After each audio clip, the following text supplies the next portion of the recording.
Hi everyone, welcome back to our channel. So today in this video I'm going to quickly show you how to make a bird in Infinite Craft.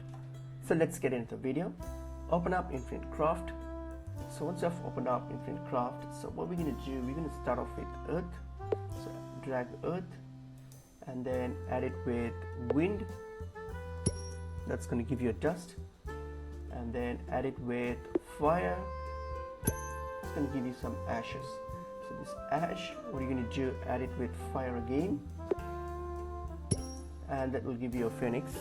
So once you get phoenix, so what you're going to do now, you're going to start off with dust again. So you've got dust, add it with water, that's going to give you mud. Then mud, what you're going to do, you're going to add it with this phoenix here, and that will give you a bird. So that's pretty much it. So it's pretty easy and straightforward. So I hope this video was helpful to you all, and I will see you all in another video. So thank you.